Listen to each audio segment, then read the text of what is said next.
Mark సువార్త 1వ అధ్యాయము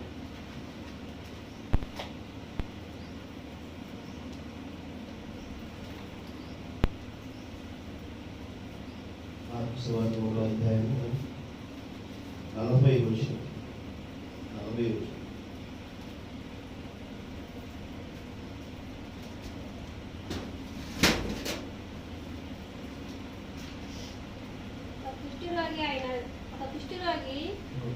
ఆయన ఎదుటకు వచ్చి ఆయన ఎదుట మోకాళ్ళను నీకు ఇష్టమైతే నన్ను శుద్ధినిగా చేయవలనని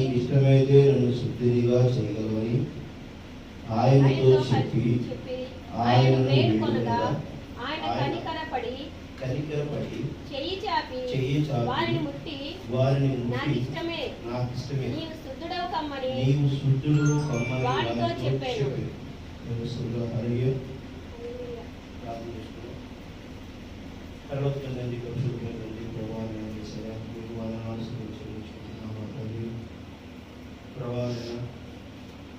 ప్రతి విషయంలో ఆశీర్వదించిన ఈ యొక్క వాక్యం ప్రభావ నేను తెలుసుకునేటువంటి జ్ఞానాన్ని నాకు ఆశీర్వదించండి. సమస్తమును సర్వపరచుకుంటాను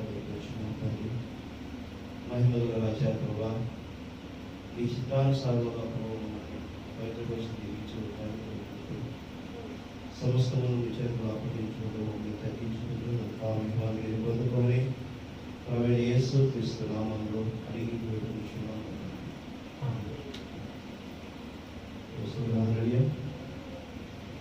ఈరోజు కొంత ఆలస్యమైంది, కానీ నేను అనుకున్నాను ఈరోజు చాలా కొంచెం పెందలాడే వాక్యం ప్రారంభమవుతుంది, ప్రారంభించేద్దాం అనుకుంటాను. మరి ఎందుకనో పెందలాడు కావాలనుకుంటే ఆలస్యం.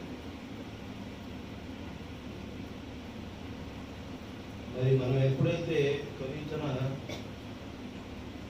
పని అవ్వాలని చెప్పి కోరుకుంటామో అప్పుడే ఆలస్యం అవుతాం. అలా దేవస్తుడు ఆల్రెడీ ఒక రోగం వస్తే మనం ఏమనుకుంటాం?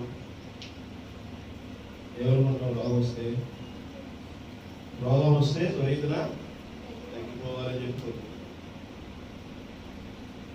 ఒక సమస్య వస్తే త్వరితన తీరిపోవాలనుకుంటాం. ఏదైనా కానీ మనం ఎప్పుడు కూడా కష్టపడకుండా సుఖంగానే సంతోషంగానే మేలేనిదిగానే దేనిని మనము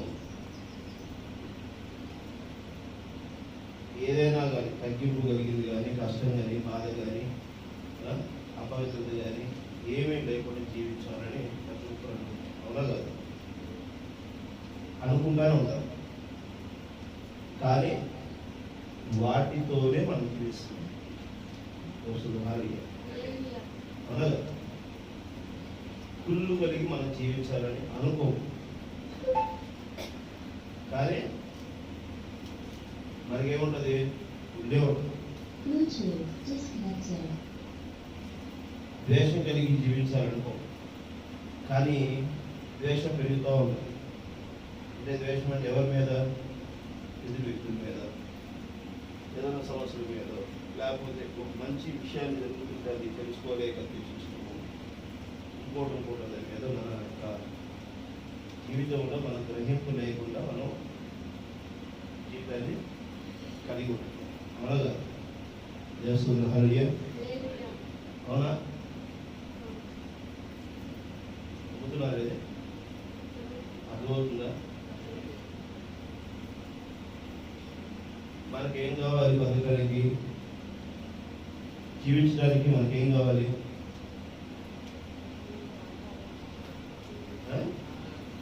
ఆహారం కావాలి. దేవస్తుడు హల్లెలూయా. ఆహారం కావాలంటే మన వైపు ఆహారము ఏం తీసుకుంటాం? రైస్ తీసుకుంటాం. అదే ఉత్తర భారతదేశం పెడితే ఏం తీసుకుంటారు? రొట్టెలు ఎక్కువ తీసుకుంటారు, గోధుమ పిండి కలిగి తీసుకుంటారు. ఇంకో ప్రాంతంలో పెడితే ఇంకో జంతువు తీసుకుంటారు, ఇంకో ప్రాంతం ఇంకో ప్రాంతం. ఎందుకంటే అక్కడ ఏదైతే ఎక్కువగా దొరుకుతుందో ఏంటంటే అది ఏదైతే ఎక్కువగా దొరుకుతుందో దాని నుండి అలవాటు చేసుకుంటారు. అవునా కదా? తెలుసుహాలి మంచు ప్రాంతంలో ఉన్న వారికి ఆ శరీరం కూడా ఆ మంచు ప్రాంతాన్ని అలవాటు చేసుకుంటుంది. ఎండ తీవ్రత కలిగిన ప్రాంతంలో ఉన్న వారికి ఎండ తీవ్రతని అలవాటు చేసుకుంటారు. వర్షాలు ఎక్కువ పడుతున్నటువంటి ఏరియాలో ఉన్న వాళ్ళు ఆ వర్షాల నుంచి తట్టుకుని ఆ వర్షాల నుంచి మనం ఇబ్బంది పడకుండా ఉండే విధంగా సరి చేస్తుంటాం. అవునా?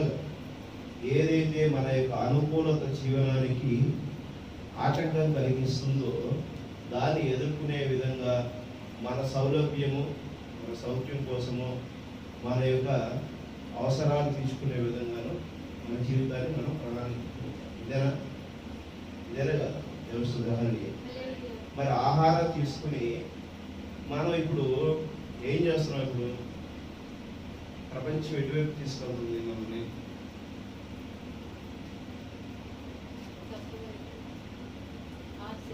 దాని మేము ఏం చేస్తున్నాం? డబ్బు వైపు మనల్ని తీసుకెళ్తుంది.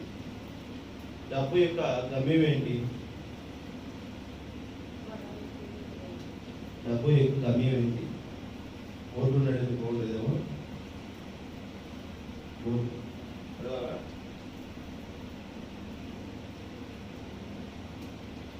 డబ్బు యొక్క గమ్యం ఏంటి? నువ్వు ఓటు పెడదామని అడిగారు.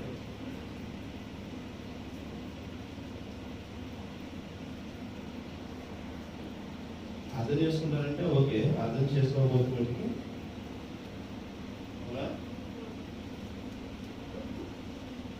రెండోది చదువు. అసలు దీని కాన్సెప్ట్ ఏంటి? తాను హెచ్చించుకోవాలి, తానుగా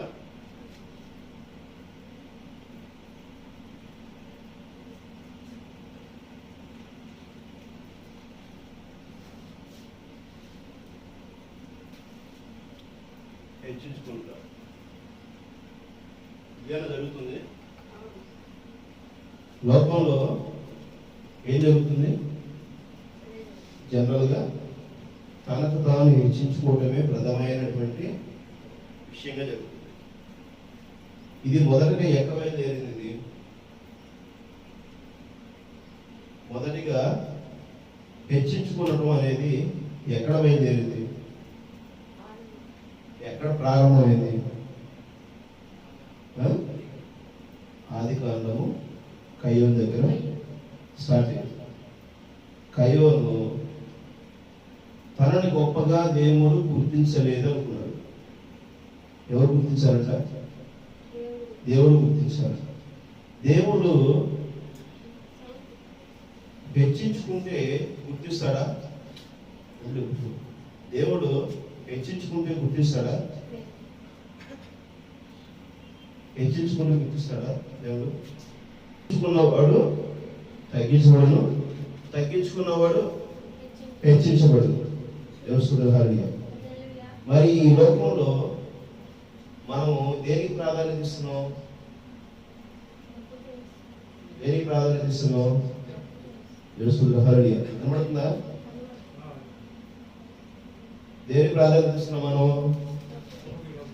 డబ్బుకి, చదువుకి. ఈ డబ్బైన స్థితిని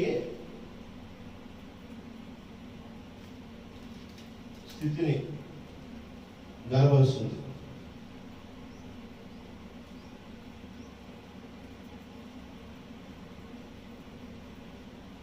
బోర్డు మీద రాయడం అలవాట్లేదు కదా, రైటింగే మనకు అలవాటు తక్కువ. టైపింగ్ చేయడం తప్పించి రైటింగ్ మనకు అలవాటు. చదువు దేని కనిపిస్తుంది? స్థాయిని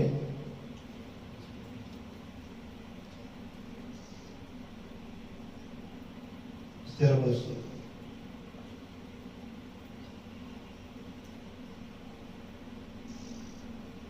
కానీ మనిషి బ్రతకడానికి ఏం కావాలి?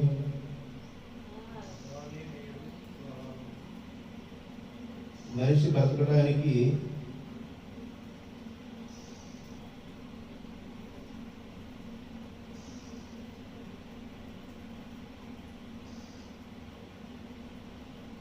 ఏంటి? గాలి, నీరు, ఆహారం.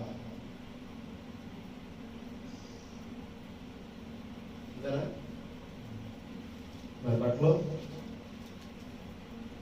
ఉండడానికి ఇల్లు కావాలి కదా, కావాలి కదా. నీడ,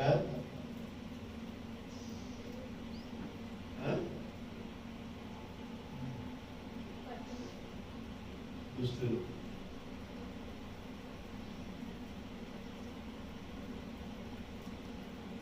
ఇంతేనా కావాల్సింది? గాలిని నువ్వు కొనగలిగి జీవించగలుగుతావా? ఎప్పటికీ సాధ్యం లేదు. గాలి కొంటున్నారు, ఆక్సిజన్ కొనే రోజులు వచ్చినాయి, నీరు కొనే రోజులు వచ్చినాయి.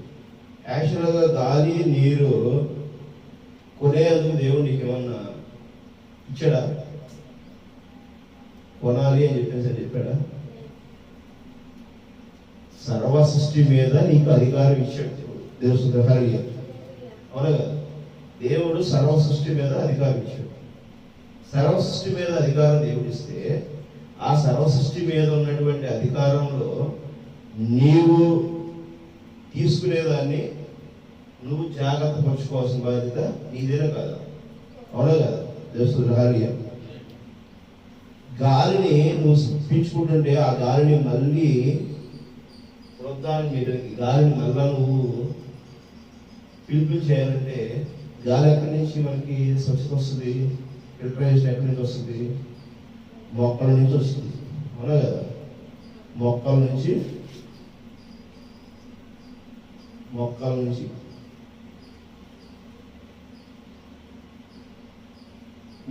గాలి వస్తుంది. అవునా? మొక్కల నుంచి మనం ప్రిపేర్ చేసుకోవచ్చు. ఈ మొక్కలని నాశనం చేస్తుంది ఎవరు? నాశనం చేస్తుంది ఎవరు?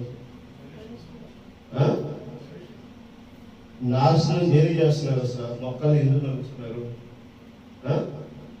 కల్ప కోసమో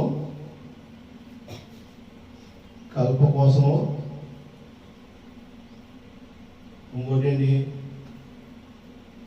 కల్ప కోసం ఇంకా శక్తిని, అంటే కరెంట్ ఉత్పత్తి చేయడానికి కానీ శక్తికి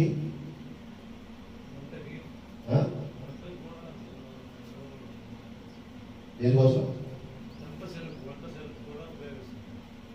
మరి అది శక్తే కదా. కాలిస్తే వచ్చేది, మంట వల్ల వచ్చేది, అది వంటసరికి ఉపయోగించే శక్తికే కదా. ఇది మన అవసరానికే. ఏ అవసరానికి? మనిషి అవసరానికి. ఎలాంటి అవసరానికి? తాను ప్రకృతిలో జీవించాల్సిన దానిని ఘనపరుచుకునే అవసరానికి. అవునా కదా? ఘనపరుచుకునే అవసరానికి మొక్కలని నాశనం చేస్తాం. అవునా కదా?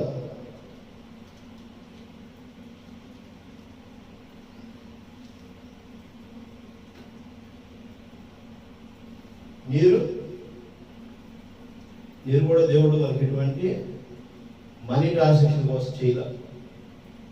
అవునా కదా? దేవుడు నీరు కూడా మనకి ఎటువంటి ట్రాన్సాక్షన్ లేదు. కానీ నీటిని కూడా మనం ఏం చేస్తున్నాం? కలుషితం చేస్తున్నాం. ఏ విధంగా కలుషితం చేస్తున్నాం? ఫ్యాక్టరీస్ పెడుతున్నాము, విషవాయువు వదులుతున్నాము, భూగర్భంలో మనకు కావాల్సిన దానికంటే ఎక్కువ తీసేస్తున్నాము, వాటి పొరలో నుంచి మనము పాడు చేస్తున్నాం. విశ్వాసం ఇక్కడ రాష్ట్రాన్ని మీకు రాష్ట్రం కూడా దాని నుంచి మనం చేసేటువంటి విషాదాలు. ఆహారం కోసం ఏం చేస్తున్నాం?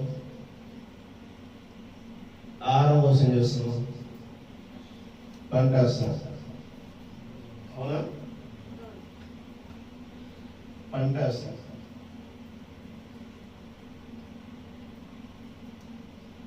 ఆహారం కోసం పంటేస్తాం. ఈ పంట పండించాలంటే ఏం చేయాలి మనం? పొలము ఒక నేలలో పొలం దున్నాలి. ఆ పొలానికి నీరు పెట్టాలి. నీరు పెట్టిన తర్వాత నేల మెత్తబడేది చూసుకుని నాటాలి. నాటిన దాన్ని మంచిగా వృద్ధి చేసుకున్న తర్వాత మొక్క నాటాలి. ఆ మొక్కలు పెరుగుతున్నప్పుడు కలుపు మొక్కలు తీసేయాలి. ఒక దశలో మనం ఏదైతే గింజ నాటుతున్నామో, ఏదైతే విత్తనం నాటుతున్నామో ఆ విత్తనము ఫలించాలి, వృద్ధి కాబట్టి అప్పుడు మనం ఏం చేస్తున్నాం? కోసుకుంటాం. దేవస్థానం అవునా? ఎంతైనా జరుగుతుంది. ఇది మన ఆహారం. ఏంటంటే ఇది మన అది పండినటువంటి ఫలాన్ని మనం తిని దేని బతికించుకుంటున్నాం? దేనికి దానికి ఆదరణ చేసుకుంటున్నాం?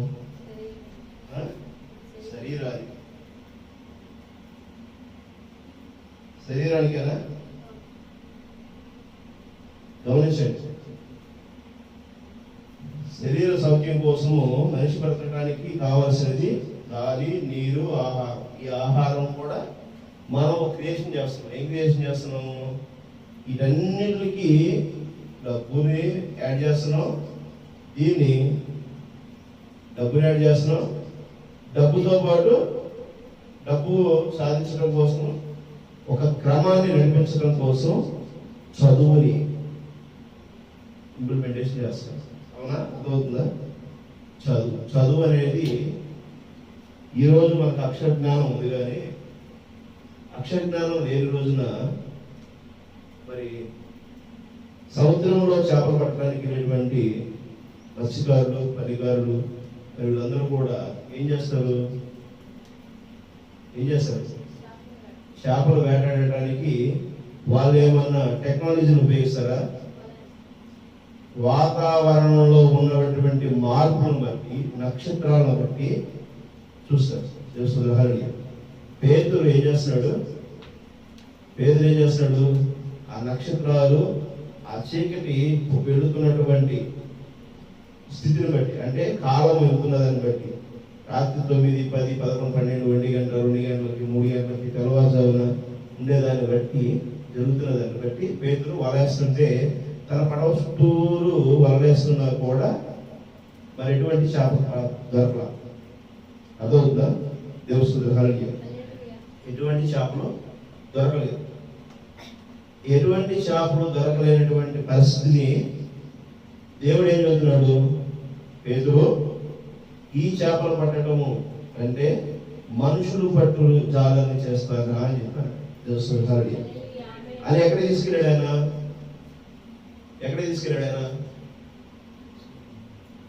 గెరాసి సముద్ర బోర్డు తీసుకెళ్ళాడు దేవస్థానం. అప్పుడు అక్కడ ఏం జరిగింది?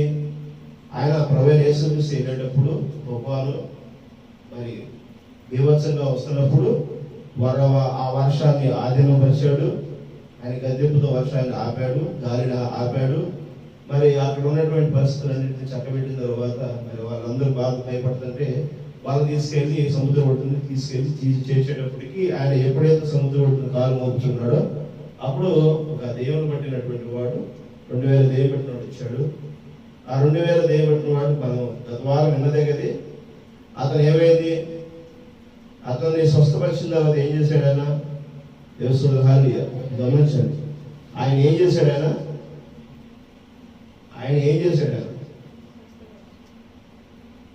స్వశక్తుడయ్యి ఆయన ఏం చేశాడు? స్వశక్తుడయ్యి క్రీస్తు పాదముల దగ్గర ఏం చేశాడంట? మార్కు సువార్త 8వ అధ్యాయం చూడండి. మార్కు సువార్త 8వ అధ్యాయం.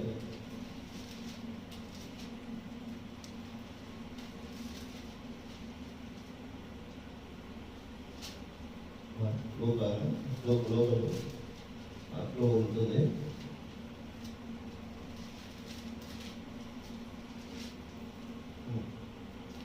35వ వచనం చదవండి. 8వ అధ్యాయం 35వ వచనం. లూకా సువార్త 8వ అధ్యాయం 35వ వచనం. జనులు జరిగిన దానిని చూడవెళ్ళి యేసు వద్దకు వచ్చి దయ్యములు వదిలిపోయిన మనుషుడు బట్టలు కట్టుకుని సుశిష్టుడై యేసు పాదముల యొద్ద కూర్చుండుట చూసి భయపడేది. అది చూసిన వారు కూర్చుండుట దయ్యములు పట్టిన వాడలాగా స్వస్థపరచబడినో జనులకు తెలియజేయగా గెరాయసి ప్రాంతంలో నుండి జనులందరూ బహు భయక్రాంతులైరి కనుక తమ్మును విడిచిపోమని ఆయనను వేడుకునేది. తెలుసుకుంటారు. ఇప్పుడు దయ్యములు పట్టిన వాడు సంచరిస్తుంటే ఎవరైనా భయపడ్డారే కదా, అవునా కదా? తెలుసుకుంటారు. దయ్యములు పట్టిన వారు మరి తిరుగుతుంటే జనాభందరూ భయపడి వాడి సంఖ్యలు ఎన్ని చేశారు కదా. ఏం చేశారు? ఒక పూచ అద్దుకు వాడు కూర్చోడు అన్నాడు. వారిని స్వస్థపరిచిన వాడు మరి పరిశుద్ధుడు అని కనపరచబడినటువంటి ప్రభువైన యేసుక్రీస్తు భూమి మీదకి వచ్చి ఆ గెరాసీ నది ఒడ్డున ఆ కాలు మోపి అతను స్వస్థపరిచినప్పుడు అతను బట్టలు కట్టుకుని సుశక్తుడై కూర్చుంటే మరి ఏమంటున్నారు? భయపడ్డారట. ఇక్కడి నుంచి వెళ్ళిపో అంటారు. ఈ లోకం ఏమంటుంది? ఇప్పుడు ఈ లోకం ఏమంటుంది? క్రీస్తు ఏమంటుంది? ఈ లోకం దేవుడు అర్థమవుతుందా? ఆ రోజు అతను మరి స్వస్థపరిచినప్పుడు ప్రభువైన యేసుక్రీస్తు కూడా ఏం చెప్తున్నాడు? అతనేమన్నాడు చూడండి, నేను గమనించాను. అతనేమన్నాడు?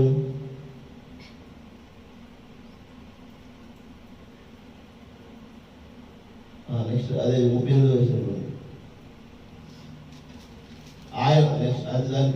ఆయన దోణి ఎక్కి తిరిగి వెళ్తుండగా దయ్యములు వదిలిపోయిన మనుషుడు ఆయనతో కూడా తన్ను ఉండనిమ్మని ఆయనను వేడుకొనెను. అయితే ఆయన, నీవు నీ ఇంటికి తిరిగి వెళ్ళి దేవుడు నీకెట్టి గొప్ప కార్యములు చేసినో తెలియజేయాలని వారితో చెప్పి వారిని పంపివేశాడు. వాడు వెళ్ళి యేసు తనకెట్టి గొప్ప కార్యములు చేసినో ఆ పట్టణం అంతటా ప్రకటించును. ఇప్పుడు ఏం జరిగింది? తను స్వస్థపరచబడటం వలన ఆయనకి ఏం జరిగిందో అనేది ఆయన ఆ పట్టణం అంతా ప్రకటించమని చెప్పాడే కానీ ఆయన వెంట పెట్టుకుని తీసుకువెళ్ళలేదు. ఆమె అర్థమవుతుందా? దేవుడు మొదటిగా ఉన్న రూపము తన స్వరూపము చొప్పున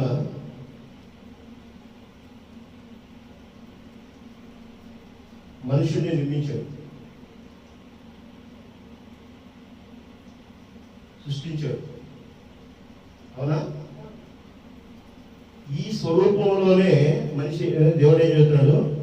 ఈ స్వరూపంలోనే నీవు ఘనపరచబడు అంటున్నాడు. ఆమె అర్థమవుతుందా? దేవుడు ఘనపరచడానికి దేన్ని ఎంచుకున్నాడు?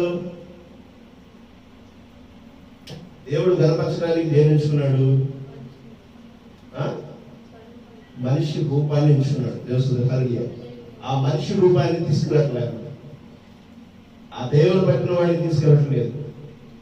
ఇక్కడ స్వస్థపరచబడింది కుష్ఠరోగిని ఆయన ఏం చేస్తున్నాడు? స్వస్థపరచడం నీకు ఇష్టమైందే నేను స్వస్థపరుస్తాను అంటాడు. అర్థమవుతుందా?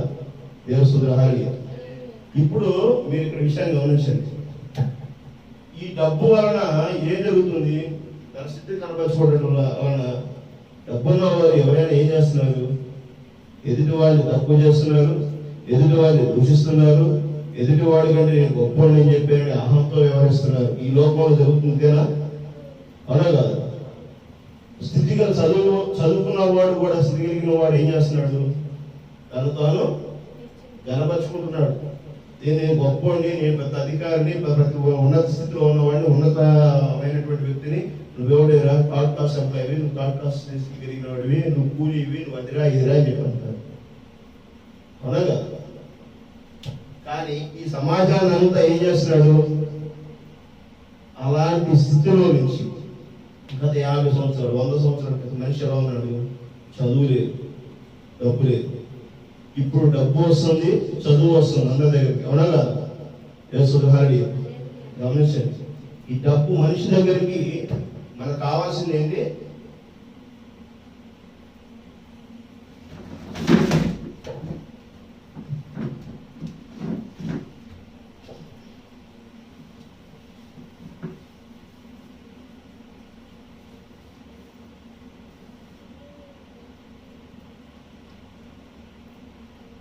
మనకు కావాల్సింది ఏంటి?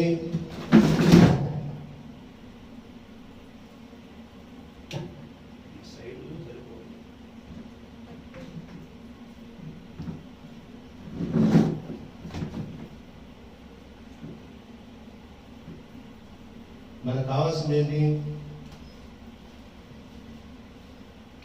డబ్బే కదా. ఇప్పుడు ఈ డబ్బు మనిషి కావాలని ఒక స్థితిని ఏర్పాటు చేసుకుంటాడు, అవునా?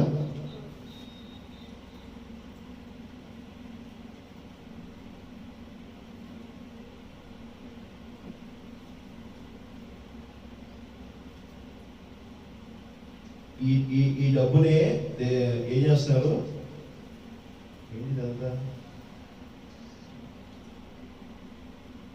మనిషి బతకడానికి గాలి, నీరు, ఆహారము, నీడ, దుస్తులు దేవుడు ఇచ్చాడు. దేవుడు ఇచ్చిన దుస్తులు ఏంటి? జంతువుల యొక్క శరీరము ఆయన తోలు తీసి ఇచ్చాడు, అనగా దేవస్థానం. కానీ మనిషి ప్రకృతిలో నుంచి వచ్చేటువంటి కాటన్ వలన లేకపోతే ఇంకో కెమికల్ తయారీ వలన చేసేటువంటి దుస్తులను ధరించుకుంటూ తన యొక్క శరీరమును కాపాడుకునడానికి దుస్తులు ఏర్పాటు చేస్తున్నారు. ఆ దుస్తులు లేకపోయినా మనకి ఎటువంటి శరీరం యొక్క స్థితి కోల్పోయేది కాదు, మన ప్రాణము, మన జీవన విధానం కోల్పోయేది కాదు. కానీ అది మనకు కలగడానికి కారణం ఏంటి? సిగ్గు తెలుస్తుంది, అవమానం తెలుస్తుంది, కుళ్ళు తెలుస్తుంది, ఆధిపత్యం తెలుస్తుంది. ఇవన్నీ తెలియడానికి మనకు మొదటిగా అవ్వ ఆ కాయ తినడం వల్ల అది పరిస్థితి వచ్చింది. ఆ మొదటిగా ఆ కాయ తినడం వలన జననం అనేది ప్రారంభమైంది. ఆదాము దగ్గర జననం లేదు, తెలుసు గ్రహాలు అర్థమవుతుందా? ఆదాము దగ్గర జననం లేదు. ఆదాము నిర్మించబడ్డాడు, తన యొక్క నాసిక రంధ్రములో జీవాత్మను పొందాడు. ఆమె ఆదాముకి జననం లేదు కాబట్టి ఆయనకి మరణం కూడా రాకూడదు. కానీ ఆయన ఏం చేశాడు? జననానికి కారణం అయ్యాడు. కయ్యోను హేబేలును కనడానికి, తన యొక్క వంశవారిని షేతు పిల్లల్ని కనడానికి ఆయన కారణమయ్యాడు. కాబట్టి ఆయన 930 సంవత్సరాలకి చనిపోయాడు. దేవసుబ్రహ్మణ్య అర్థమవుతుందా? అంటే ఆయన మామూలుగా జననం అనేది మొదలు పెట్టింది ఎవరు? దేవుడు ఇచ్చాడా జననం? దేవుడు ఇచ్చాడా? దేవసుబ్రహ్మణ్య దేవుడు జననం ఇవ్వలా. దేవుడు సృష్టిలో నుంచి తీసాడు. ఆమె జననానికి ఏం చేసుకుంది ఎవరు? మనిషి. మనిషి ఆదాయమే చేసుకున్నాడు, అవే చేసుకుంది. ఇక్కడ మనం ఏం చేస్తున్నాము? మనం ఏం చేసుకుంటున్నాం వల్ల? ఈ డబ్బుని, ఈ చదువుని, రెండింటిని మనమే క్రియేట్ చేసుకుంటున్నాం. వీటి వల్ల ఏం చేస్తున్నాం? స్థితిని, స్థాయిని స్థిరపరచుకుని మన మధ్య తారతమ్యాలను పెంపొందించుకుంటున్నాం. కానీ వీటిని క్రమపరుస్తున్నాడు దేవుడు. ఆమె అర్థమవుతుందా? దేవుడు ఏం చేస్తున్నాడు? వీటిని క్రమపరుస్తున్నాడు.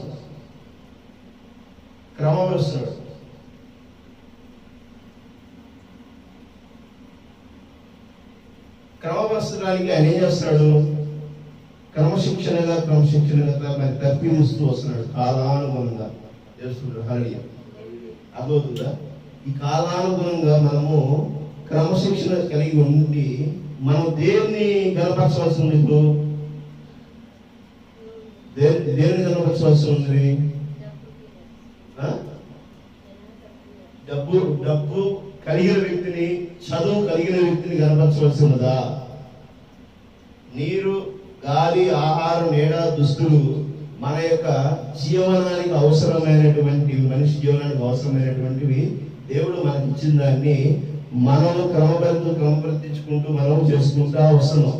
పంటను ఏ విధంగా క్రమబద్ధీకరించుకొని మనం ఫలాలు మరి చేస్తున్నాము, ఫలాలు పొందుతున్నాము, ఆ విధంగానే మన యొక్క జీవితంలో, మన జీవితం అనేటువంటి వ్యవసాయంలో మనం కూడా ఆ విధమైనటువంటి ఫలాలు మనం కలిగి ఉండాలా లేదా?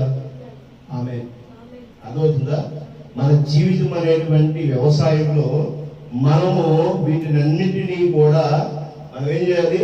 మనలో నుంచి పుడుతున్నటువంటి ఆ యొక్క పిచ్చి మొక్కలను, కలుపును తీసివేయాలి, రాగద్వేషాలను తీసివేయాలి, కుళ్ళును తీసివేయాలి, కుతంత్రాన్ని తీసివేయాలి, మరి మనకున్న ద్వేషాలన్నింటినీ కూడా మనం తీసివేయాలి. మనలో పుట్టే కలుపు మొక్కలను తీసేసి స్వస్థపరచుకోమని చెబుతున్నాడు. ఆమేన్. అనే కదా వాక్యం మీద చదువుతుంది. చాలాసార్లు మన వాక్యం మీద చదువుకున్నాం. మనిషి ఏ విధంగా ఉండాలి, తన దేవుడు ఏ విధంగా చేయాలనుకుంటున్నాడు అనేటువంటి విషయాలు మనం చెప్పుకుంటూ వచ్చాం. అవునా కదా? అర్థమవుతుందా? మనల్ని మనము స్వస్థపరచుకోవాలంటే నీకు ఇష్టమైతే అన్నాడు. ఆమేన్. నువ్వు స్వస్థపరచుకోవటము నీ జీవితం అనేటువంటి ఫలాన్ని సేద్యం చేసి ఫలించే విత్తనాలు కలిగినటువంటి ఫలాన్ని, పంటను తీయటము నీకు ఇష్టమైతే అంటాడు. ఆమేన్. అర్థమవుతుందా? ఆ వాక్యం ఎంత అర్థం ఉందో. ఏమంటాడు? మార్కు సువార్త 1వ అధ్యాయము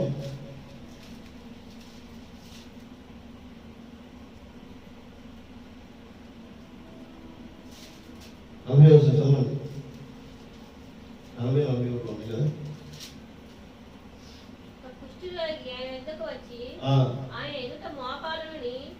మోకాలుని అంటే ఏంటి? మోకాల మీద ఆయన ముందు మోకాల మీద నుండి ప్రార్థిస్తున్నాడు. మరి నువ్వు నేను ఆ విధమైన ప్రార్థన కలిగి ఉన్నావు నిజంగా? ప్రభువా, నా జీవితంలో ఏది కావాలో నువ్వే ఇవ్వునైనా అని మనం అడుగుతున్నావా? నా జీవితంలో కావాల్సినది నాకు స్వస్థతని ఇవ్వునైనా, నా జీవితంలో నేను నీ దగ్గర నుంచి కోల్పోతున్న క్రమాన్ని నేను ఎరిగి లేకున్నాము, ఆ క్రమం నాకు ఇవ్వని చెప్పి మనం అడుగుతున్నావా? ఉన్నావా? స్వస్థపరచడం అంటే రోగాన్ని మాత్రమే తీసేసి దేవుడా? తెలుస్తుంది. హల్లెలూయా.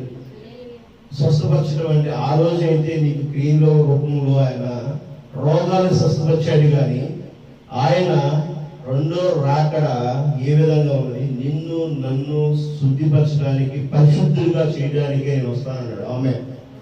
ఆయన ఏం చెప్పాడు? ప్రభువైన యేసుక్రీస్తు ఏం చెప్తాడు? మత్తయి సువార్త అంటాడు, ప్రభువా నీ రాజ్యం వచ్చినని చెప్పి అంటున్నావు కదా. మత్తయి సువార్త అది కూడా చూద్దుగా.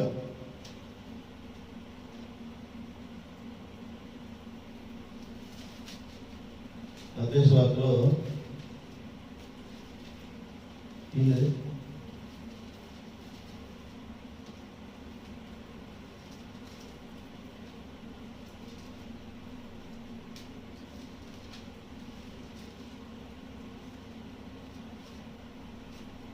పేతురు అడుగుతారు అన్నమాట.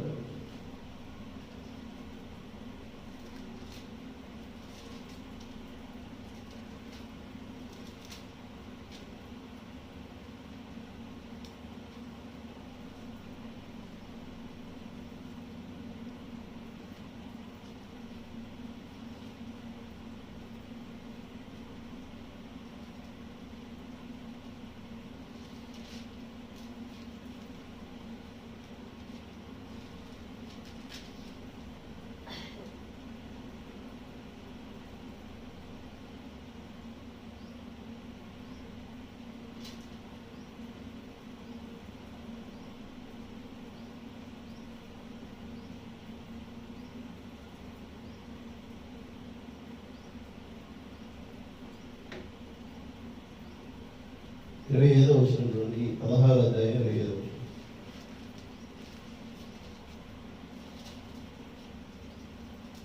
తన ప్రాణమును రక్షించుకొనువాడు దాని పోగొట్టుకొను, నా నిమిత్తము తన ప్రాణమును పోగొట్టుకొనువాడు దాన్ని దక్కించుకొను. ఒక మనుష్యుడు లోకమంతయు సంపాదించుకొని తన తెలుసుకుని అక్కడ ఏమని చెప్తున్నాడు? ప్రాణము రక్షించుకోవాలనుకుంటే అతను ఏం చేస్తాడంటే చనిపోతాడు. అవునా?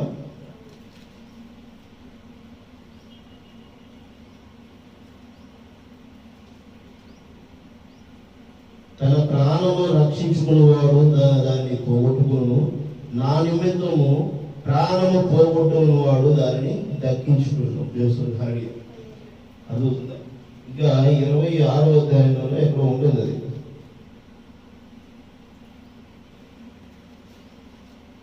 ప్రభువా నీ రాజ్యం ఎలా ఉంటుంది, దేవుని రాజ్యం ఎలా ఉంటుంది అని చెప్పేసి పేతురు అడిగితే అంటాడు, నా రాజ్యం ఇప్పటికే ఈ భూమి మీద ఉన్నది, నీకు ఇంకా అర్థం కాలేదా అని చెప్పేసి అర్థమవుతుందా? ప్రభువైన యేసు క్రీస్తు విత్తుతున్న విత్తనము అప్పటికే ఉన్నది. ఆమె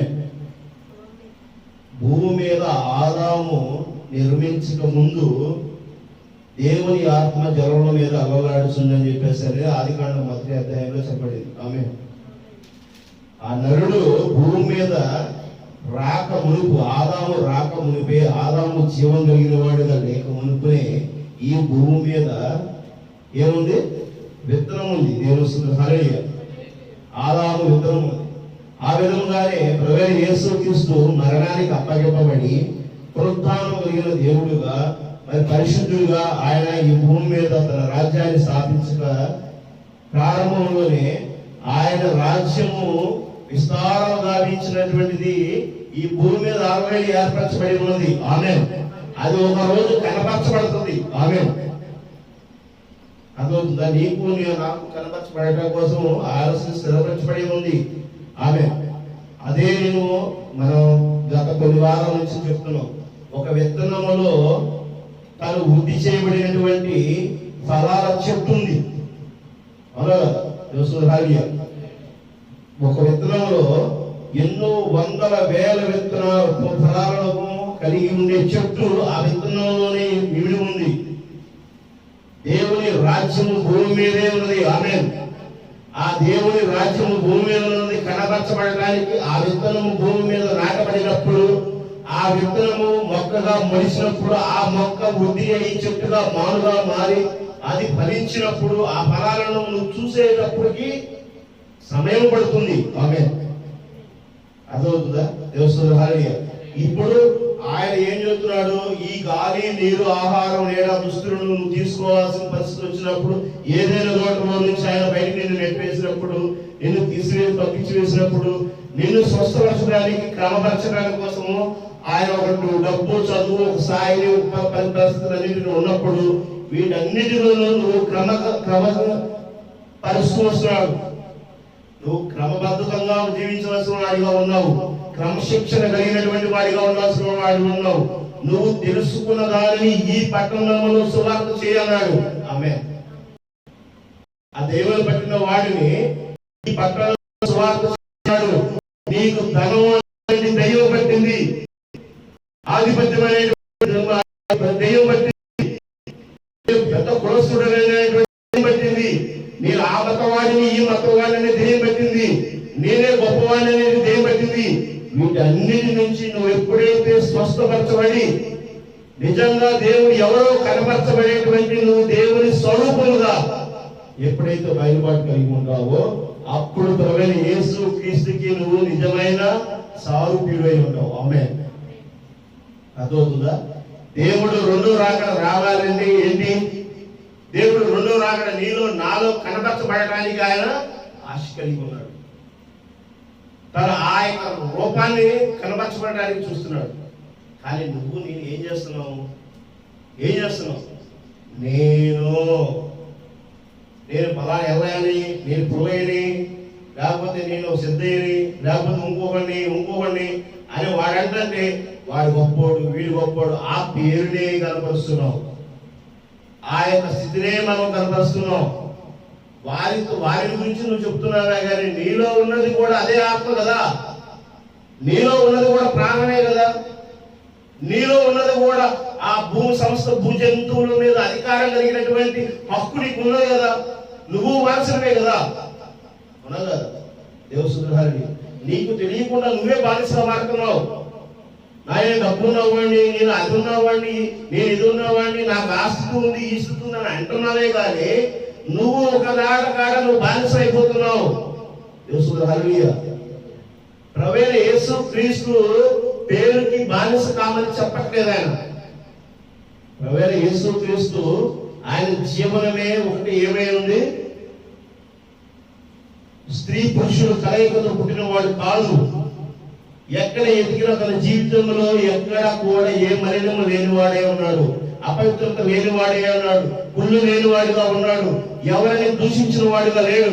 తన జీవితంలో స్వస్థత కలిగినటువంటి వాడి పరిశుద్ధుడు పరిశుద్ధుడు పరిశుద్ధుడు పరిశుద్ధుడు అడుగుకు అర్హుడు అయినటువంటి జీవితం కలిగిన వాడే ఉన్నాడు. ఆమె నువ్వు నేను ఆ విధమైనటువంటి పరిశుద్ధుడు పరిశుద్ధుడు పరిశుద్ధుడు అనిపించుకునేటువంటి ఒక స్థితిని నువ్వు కలిగి ఉండటం కోసమే దేవుడు నీలో నాలో ప్రోత్సాహం కలిగి ఉండటం కోసము దేవుడు కనపరచబడడానికి ఆశ కలిగి ఉన్నాడు. అదే స్వస్థపరచడం కోసం చూస్తున్నాడు. ఆమె అర్థమవుతుందా? దేవుడు ఆ రోజు కుష్టి వ్యాధులను స్వస్థపరుస్తున్నాడు. ఈ రోజు నీలో ఉన్నటువంటి అనేక రోగాలను, అనేక అపవిత్ర ఆత్మలను, అనేక దూషణ క్రియలను, అనేక హెచ్చింపు ఆలోచనలతోనూ నువ్వు గుళ్ళు పట్టిపోయి ఉన్నావు కదా. ఎదుటివాడిని ద్వేషించే, ఎటువంటి కించపరిచే విధంగా, ఎదుటివాడిని అవమానపరిచే విధంగా, ఎదుటివాడిని తక్కువ చేసి చూసే విధంగా నిన్ను నువ్వు గొప్పపరుచుకునే వాడిగా నువ్వు జీవిస్తున్నావు. నిన్ను శుద్ధిపరచడానికి కాదా దేవుడు ప్రయాసపడుతుంది. అర్థమవుతుందా? తెలుసుద్రహారి. అందుకే మత్తయి సువార్తలోను, లూకా సువార్తలోను, యోహాను సువార్తలోను, మార్కు సువార్తలోను ఆయన అంటున్నాడు, నన్ను నువ్వు తాకితే చూడండి. మత్తయి సువార్త 8వ అధ్యాయం 2-3 వచనాలు చదవండి.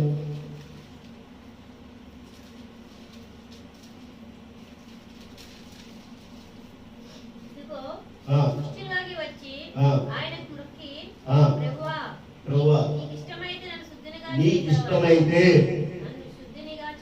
నన్ను శుద్ధినిగా చేయను. అందుకు ఆయన చెయ్యి చాపి వారిని ముట్టి నాకు ఇష్టమే శుద్ధుడు కమ్మని ఆయన చెప్పగా తక్షణమే ఆయన కుష్టి రోగము శుద్ధమైంది. దేవసుధారిణి.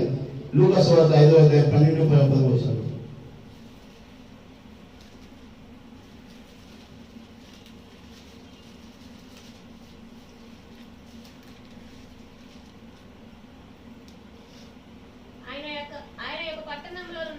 ఆయన ఒక పట్టణంలో ఉన్నప్పుడు ఇదిగో కుష్టి రోగంతో ఉన్న ఒక మనిషి వాడు యేసును చూచి సాగిలపడి, ప్రభువా నీకు ఇష్టమైతే నన్ను శుద్ధిగా చేయము ఆయన వేడుకును.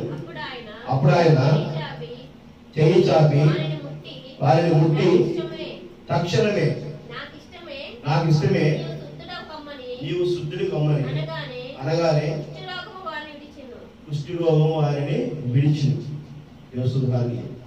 ఆయన నాకు ఇష్టమే అంటున్నాడు. ఆయన నాకున్న ఆస్తిని, నాకున్న శక్తిని, నాకున్నటువంటి దాన్ని అన్నిటిని నీకు ఇవ్వడానికి నాకు ఇష్టమే అంటున్నాడు. పొందుకోవడం అనేది నీకే ఉంది. దేవసుధారిణి, ఆయనకి ఇష్టమే.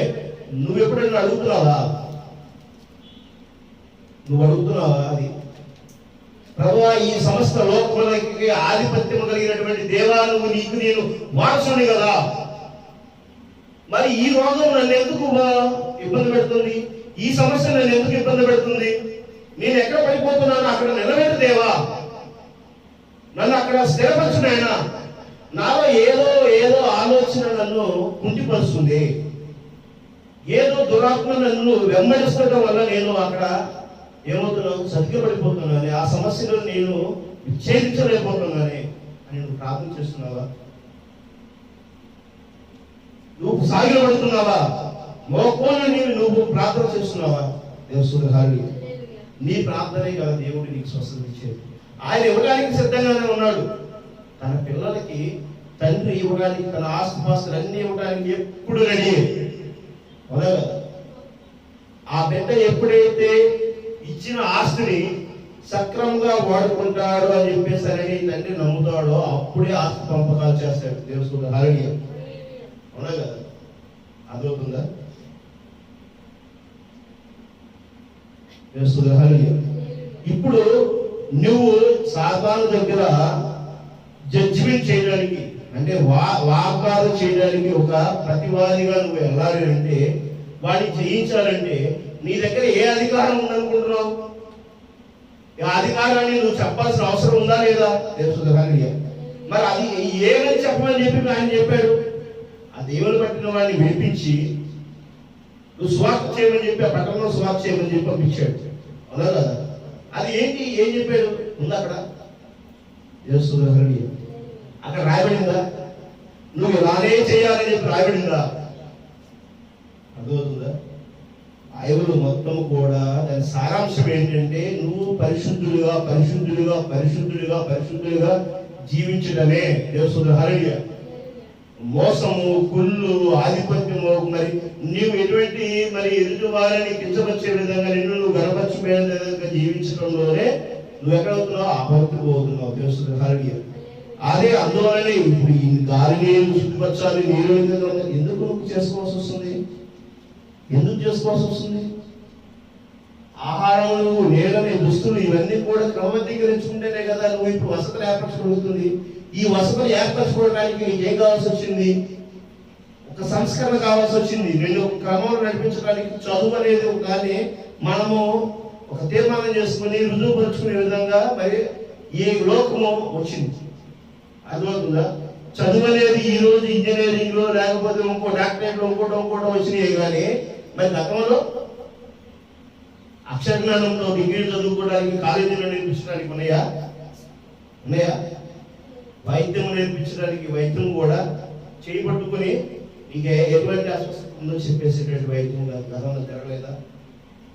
నిన్ను చూసి ఇదిగో నీకు నీ కంటి యొక్క స్థితిని బట్టి, రంగును బట్టి నీలో ఏ రోగం ఉందో చెప్పచ్చు.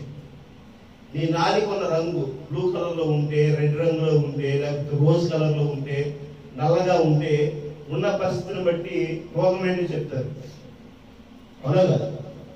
మరి కూర్చునే మోషన్ బట్టి, మన ర్యాలీకి వెళ్తే వచ్చే మోషన్ బట్టి కూడా రంగును బట్టి నల్లగా వస్తే, ఎర్రగా వస్తే, పసుపుగా వస్తే వచ్చేదాన్ని బట్టి కూడా డాక్టర్ వైద్యం చేసినటువంటి పరిస్థితులు గతంలో ఉన్నాయి. లేవా? మరి వాళ్ళు డిగ్రీ చదివారా? ఏదైనా కాలేజీ చదువుకున్నారా? ఇప్పుడు వ్యాపారం అయిపోయింది. నిన్ను హెచ్చించుకోవడం, కనపరుచుకోవడంలో నువ్వు అక్కడే ఆగిపోతున్నావు. కానీ దీని లక్ష్యం ఏంటి? నీ జీవితం యొక్క లక్ష్యం ఏంటనే దాని మీద నువ్వు ఆలోచన కలిగి లేవు. ఒక క్రమశిక్షణ కలిగి క్రమబద్ధీకరించుకొని ఒక క్రమం కలిగిన జీవితంలో నువ్వు నేను ఉండేటువంటి పరిస్థితి లేకుండా ఒక వెచ్చని జీవితాన్ని మనము అలవాటు పడిపోయాం. ఫ్యాషన్ హుడికి, చిన్నతనంగా తిరగడానికి, అసభ్యకర పదజాలాన్ని మాట్లాడడానికి, మనం హెచ్చించుకోవడానికి, ఒక దుర్మార్గమైనటువంటి ఆలోచనలతోను, ప్రవర్తనతోను, పరిస్థితులతోను మనమే ఏదో ఒక రాజుల లాగా, మనమే ఏదో ఒక శాసనకర్తలాగా మనం ఉంటున్నామే. కానీ ఒక కాలంలోనూ మనకు ఉన్నటువంటి పంచభూతాలు దేవుడు ఇచ్చినటువంటి దాంట్లో ఒక క్రమం ఏర్పాటు చేశాడు. దానిని బట్టి మనం జీవించవలసినది. మనం ఆ విధముగానే క్రమం కలిగినటువంటి జీవితాన్ని కలిగి ఉంటేనే మనము దేవునికి వారసులుగా ఉండగలుగుతాము. దైవత్వం మనలో నుంచి కనబడబడటానికి మనం జీవించగలుగుతామని ఏ రోజైనా మరి ఎవడైనా అనుకుంటున్నారా? ఎక్కడో ఉంది, ఎక్కడో ఉంది, ఎక్కడో ఉంది, ఎక్కడో ఉంది, ఎక్కడో ఉండేది నీ యొక్క దేహమే నీకు ఆలయమే ఉన్నది. ఆ ఆలయాన్ని నువ్వెంత పవిత్రంగా చూసుకుంటావు, ఎంత పరిశుద్ధంగా చూసుకుంటావు, నీ కుళ్ళు వస్తుంది. ఆ కుళ్ళు నీ దేహంలోకి రాకూడదే, నా ఆలోచనలోకి రాకూడదే. ఎదుటి వాడిని మోసం చేయాలని నాకు ఆలోచన రాకూడదు కదా. నా దేహము దేవునికి ఆలయమై ఉన్నది కదా. నేను పరిపూర్ణుడిగా, పరిశుద్ధుడిగా, సంపూర్ణుడిగా జీవించాలనేటువంటి నా దేవుడు నాకు ఇచ్చినటువంటి ఆ యొక్క ఏంటంటే వారసత్వం కదా అనేటువంటి దాని స్థితిని నిజంగా ఈరోజు సంఘంలో ఉందా? ఈరోజు సమాజంలో ఉందా? ప్రవక్త అందుకనే ఒక విషయం చెప్తున్నాడు. దేంట్లో ఏం చెప్తున్నాడంటే కాలం యొక్క కడలి వర్తమానంలో ఇది చెప్తారు.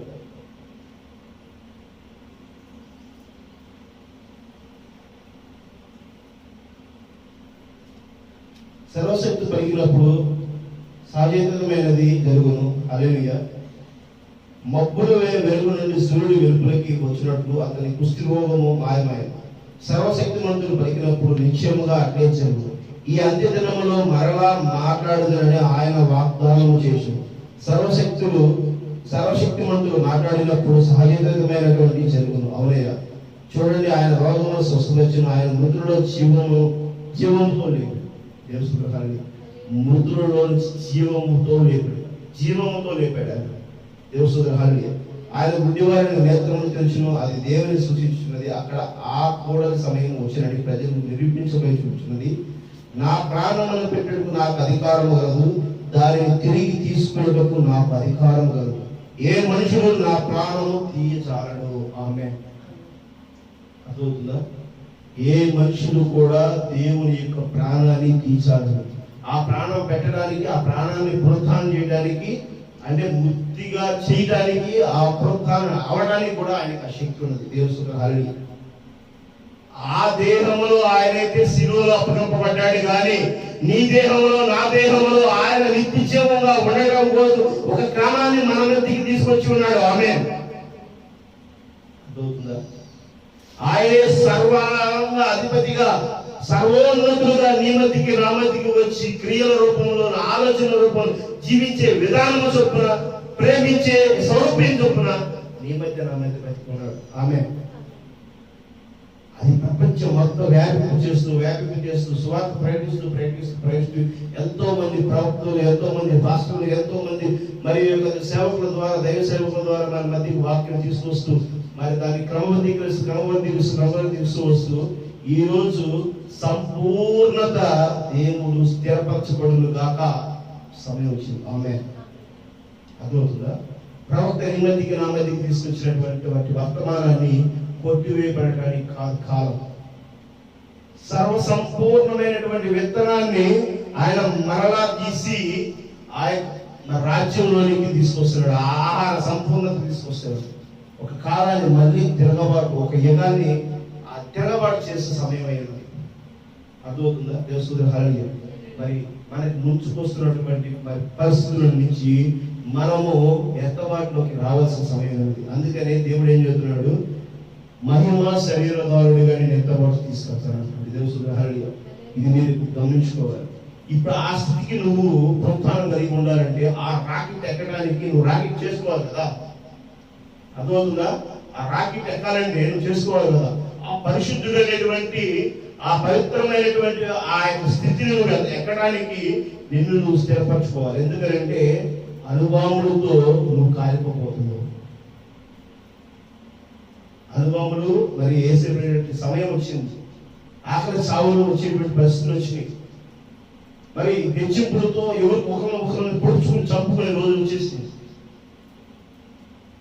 కుళ్ళు కుతంత్రాలతోనో మరి ఇంకా లోకము ఆ విధంగా మరి బయలుపడిపోయేటువంటి సమయం వచ్చింది. చెత్తలో నువ్వు జీవించగలుగుతావా? ఈ లోకమే ఒక చెత్త జీవితం అయిపోతుంది కదా.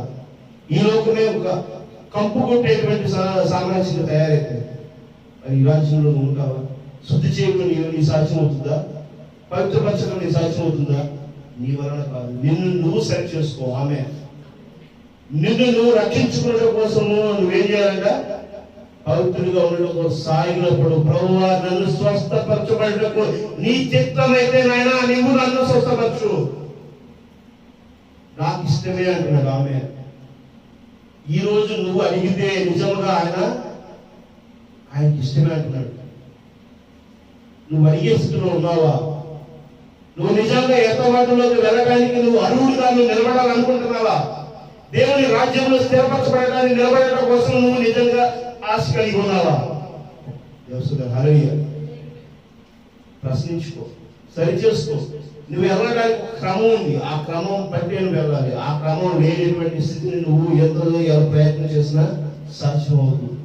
దేవసుడు హాలిగా ఆకాశంలోకి నువ్వు వెళ్ళాలంటే మరి అక్కడికి నువ్వు ఒక చంద్రమండలం మీదకి వెళ్ళడానికి నువ్వు ఎగటే ప్రాక్టీస్ వెళ్ళాలి కదా.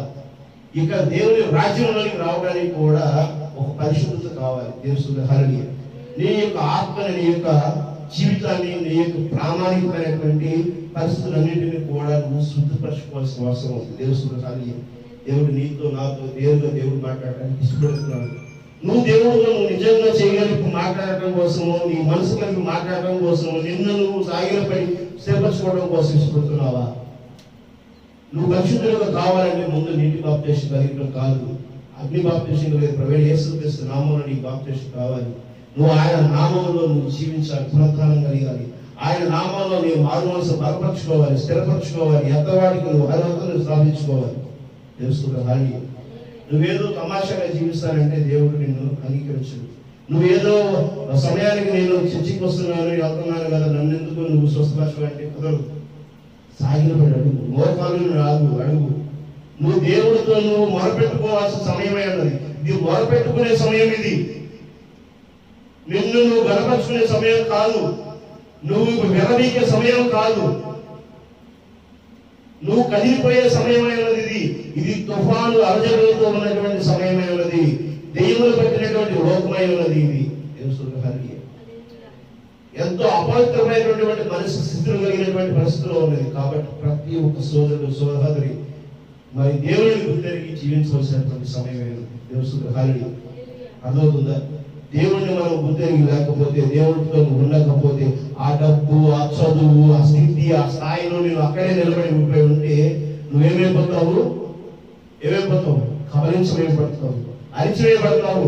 అక్కడే నువ్వేమో నాశనం అయిపోతావు. అర్థమవుతుందా? మన యొక్క పరిజ్ఞానం అయితే దేవుడితో మనము జీవించడానికి కాదు, కానీ దేవుడి పరిజ్ఞానం ఏంటి, దేవుడి యొక్క శక్తి ఏంటి, దేవుడి యొక్క జ్ఞానం ఏంటి, దేవుడు మన కోసం ఏం చేస్తున్నాడు అనేది నువ్వు శోధించి పరిశీలించి మనం ఎప్పుడైతే తెలుసుకుని ఆయన పట్టుకోగలుగుతావో, ఆయన వెంబడించగలుగుతావో, ఆయన మార్గంలో నడవగలుగుతావో, అప్పుడే నువ్వు గమ్యాన్ని కలగలుగుతావు. తెలుసు. నీ గమ్యాన్ని నువ్వు చేరుకోవడానికి, నీ రాజ్యంలోకి నువ్వు వెళ్ళడానికి, నువ్వు వారసులుగా నిలబడాలంటే నువ్వు ఆషామాషిగా ఎవరు కూడా రాజు కాలేరు. తెలుసు. అర్థమవుతుందా? ఎంత రాజకుమారుడైనా ఆ యువరాజు రాజుగా కావాలంటే ఎంతో తరబీదు కలిగి ఉండాలి, ఎంతో నైపుణ్యత కలిగి ఉండాలి, ఎంతో ప్రావీణ్యమైన బుద్ధి కావాల్సి ఉన్నది, ఎంతో చాకచక్యమైన జ్ఞానం కలిగి ఉండాలి, ఎంతో సమయస్ఫూర్తి బుద్ధి జ్ఞానం కలిగి ఉండాలి, సమయస్ఫూర్తిని కలిగి జీవించేటువంటి వాడిగా ఉండాలి. అన్నీ ఉంటేనే అసలు రాజుగా పరిణితి చెందగలుగుతాడు. ఆ రాజ్యాన్ని అది స్వరాజ్యంగా చేయగలుగుతాడు.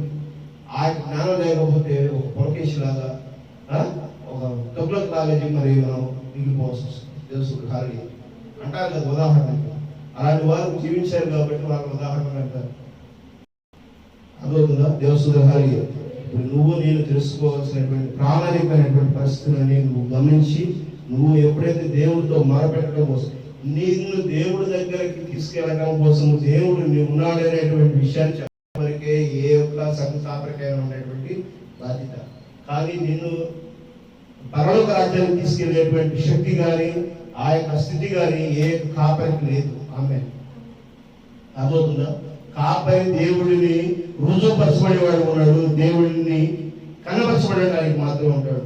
ఆ దేవుడితో నువ్వు మమేకమవడం కోసం, ఆ దేవుడితో నీవు ఎలాగ మరి దేవుడి రాజ్యంలోకి వెళ్ళడానికి అనేది, నువ్వు దేవుడితో ఎప్పుడైతే సఖ్యత కలిగి ఉంటావో, సమన్వయపరచగలుగుతావో, ఎప్పుడైతే ఐక్యం కాగలుగుతావో, ఏకమనసు కలిగి ఉంటావో, అప్పుడే నువ్వు ఆ యొక్క ఎత్తవాట్లోకి నువ్వు అర్హతకి అది చోటు చేసుకోగలుగుతావు. కాబట్టి నీ ప్రార్థన పూర్వకం, నీ తగ్గింపు, నిన్ను నువ్వు సరిచేస్తున్నటువంటి బుద్ధి జ్ఞానం నీకు కావాలి. ఈరోజు అది లేకపోతే నువ్వు నేను సరిచేయబడిన వారిగా ఉండలేము, నువ్వు నేను మార్చబడలేము. మారు మనసు నువ్వు లేకపోతే నువ్వు నిజంగా దేవుడిని ఎరిగి నేను ఉండలేవు. తెలుస్తుంది. గమనించండి. స్వస్థత కావాలంటే ఆయన ఉండడానికి రెడీగా ఉన్నాడు. నువ్వు పొందుకోవడానికి నువ్వు రెడీగా ఉన్నావా లేదా? నువ్వు రెడీగా ఉన్నావు లేదా? అది రెడీ అంటాడు. ఉన్నా ఏ క్షణమైనా సరే ఆయన భూమిని తాకేటువంటి, ఆయన పాద భూమిని తాకే పరిస్థితి, ఆయన వాక్యంతో మనం స్థిరపరచబడుతున్నటువంటి సమయంలో మనము మరి రెడీగా ఉండాల్సిన అవసరం ఉంది. ఈరోజు ఏదో సేవకుల దగ్గరికి వెళ్ళి కాన్ఫరెన్స్ లేకపోతే పెద్ద పెద్ద బిల్డింగ్లు పెడతాను, పెద్ద పెద్ద పరిచయం చేస్తాను, పెద్ద పెద్ద మీటింగ్లు పెడతాను కాదు, కానీ నిన్ను నువ్వు సరి చేసుకోవాల్సి ఉన్నది అనేది ఇక్కడ తేట తెల్లని తెలియవస్తుంది. ఆమె అర్థమవుతుందా? నీ యొక్క ఆలోచనలు దేవునికి స్వరూపించప్పుడు ఉండాలి. దేవుని స్వరూపం, దేవుడు నీలో కనపరచబడే ప్రేమ లేకపోతే, దేవుడు నీలో కనపరచబడేటువంటి స్థితి లేకపోతే, గుణగణాలు లేకపోతే నీ జీవితం దేవునికి కలిగి లేదనేటువంటిది నువ్వు అర్థం చేసుకోవాలి. దేవుని ఈ వాక్యమును దేవుడు ప్రేమించి నీతో నాతో మాట్లాడాడు. ఈరోజు నిజంగా గమనించగలిగినటువంటి ప్రతి బిడ్డ కూడా దేవుని యొక్క చిత్తానుసారంగా దేవుని చేతుల్లోకి వెళ్ళడం కోసము ప్రార్థన. ఎందుకంటే ఇది 2024 చివరి సంవత్సరంగా చివరి నెలలో మనము మాట్లాడుకుంటున్నటువంటి విషయం. సమయం చాలా దగ్గర ఉంది. చాలా చాలా చాలా వెనపడిపోతున్నాం. నేను సంఘంతో చెప్తున్నాను, చాలా సమయము మరి వ్యర్థపరుచుకుంటున్నాము.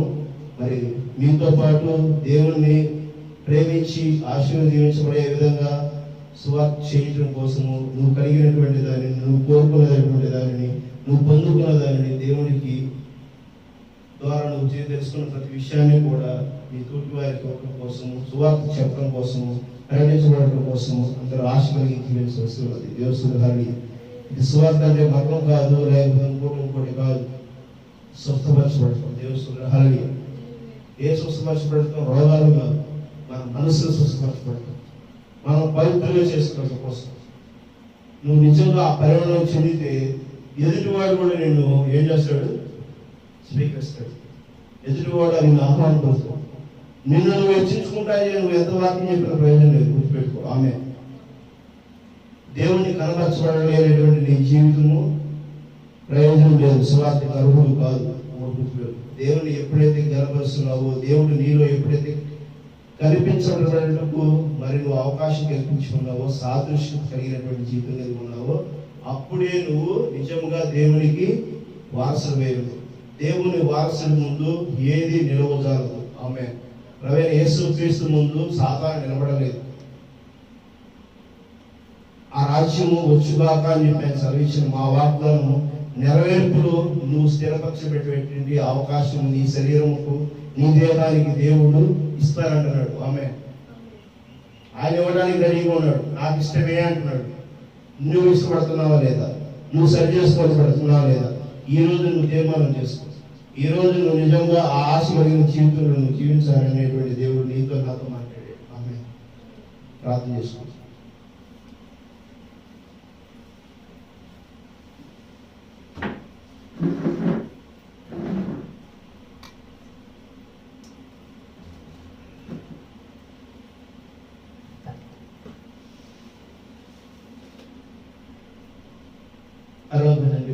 తండ్రి ప్రభావం మీకు వందనాలు తండ్రి, వందనాలు ప్రభావ. మీరు మమ్మల్ని ప్రేమించి ప్రభావ మీరు మాతో మాట్లాడటానికి ఇష్టపడిన దేవుడే ఉన్నారు తండ్రి. ప్రభావ ఇదిగో నాయన రాబోతున్న ఉద్యోగులు ప్రభావ మేము ప్రభావ మరి నశించకూడదని, ప్రభావ బాధించబడకూడదని ప్రభావ మమ్మల్ని ప్రేమించి ప్రభావ మీరు మాతో మాట్లాడారు. ప్రభా ఎవరి కోసమో ప్రభావ మీరు మాతో మాట్లాడేది నాయన, మా కోసమే మీరు మాట్లాడారు నాయన. ప్రభా మమ్మల్ని ప్రభావ వారసులుగా చేయడం కోసం మీరు మాట్లాడారు నాయన. మమ్మల్ని ప్రభా రాజ్యంలోకి తీసుకెళ్ళడం కోసం మాట్లాడారు నాయన. ఎవరైతే ప్రభా ఈ మాటలు ప్రభా మరి ప్రభా విని ప్రభా ఆ యొక్క మాటలకి ప్రభా గ్రహించే శక్తి జ్ఞానమును ప్రభా మీరు ఇచ్చారు ప్రభా, వారితో ప్రభా మరి మీరే ప్రభా బలపరిచి దీవించండి. వారిని ప్రభా స్థిరపరచండి నాయన. వారి ప్రభా ఇదిగోనైనా ఒక రోజు ఇక్కడికి వచ్చి ప్రభా సాక్షి చూపుటకు ప్రభా మారు మనసు కలిగి ప్రభా మీ నామముల ప్రభా మరి ప్రభా పరిశుద్ధత పొందుకోవడం కోసం ప్రభా మీ యొక్క దీవులు దయచేయండి ప్రభా. మా పరిచయాన్ని బలపరచండి, స్వార్థను బలపరచండి ప్రభా. మీరు అప్పగింపబడిన పనిని ప్రభా మేము ప్రభా సంపూర్ణంగా చేయడం కోసం ప్రభా మీ జ్ఞానాన్ని శక్తిని ప్రభా మరి ప్రభా మాకు దయచేయండి. ప్రతి ఒక్క పరిస్థితిని ప్రభా మీ చేతులు అప్పగిస్తున్నాం తండ్రి. ప్రభా ప్రభా ప్రభా మీ రాజ్యము ప్రభా ఈ భూమి మీద నెరవేర్చబడటంలో ప్రభా మేము ఏ పాత్ర పోషించదలిసి ఉన్నామో ప్రభా ధరిస్తున్నారు ప్రభా నిజంగా స్థిరపరచండి నాయన. అటువంటి జ్ఞానం శక్తిని మాకు దయచేయాలని కోరుకుంటూ ప్రతి ఒక్క అవంతరాన్ని ప్రభా మీరే తొలగించండి తండ్రి. ప్రభా మమ్మల్ని పరిశుద్ధులుగా దీవించి ఆశీర్వదించండి కదండి. సంఘాన్ని ఆశీర్వదించండి. సంఘంలో ఉన్న ప్రతి బిడ్డకి ప్రభా ఏ అవసరం అక్కడ ఉన్నదో ప్రభా వారిని ప్రభా దీవించండి నాయన. ప్రభానైనా ఇష్టపక్క వాళ్ళందరూ కూడా పేరు పేరు దీవించండి. ఎవరికైతే ఏ సమస్య ఉన్నదో ప్రభావ వాటన్నింటి కోసం మేము ప్రార్థిస్తున్నాం తండ్రి. ప్రభా మీరే ప్రభావ పవిత్రపరిచి శుద్ధిపరిచి దీవించండి అయినా వారి అవసరాలు అక్కడ తీర్చండి తండ్రి. ప్రభా ఎదుగునైనా ఈ శబ్దయంత్రం ద్వారా ప్రభావ మరి యూట్యూబ్ ద్వారా వింటున్న వారి అందరి కోసం మేము ప్రార్థిస్తున్నాం తండ్రి. వారిని ప్రభా మీరే స్థిరపరిచి దీవించగలుగుతారు కోరుకుంటూ ప్రభు యేసు క్రీస్తు నామంలో అడిగి వేడుకుంటున్నాం మా తండ్రి. ఆమేన్. ఆమేన్. ప్రభు యేసు క్రీస్తు నామంలో కూడి వచ్చిన జనులకును కూడుకున్న నాకును మరి పరలోకమైనటువంటి నామములో ఆశీర్వదించబడును కాక.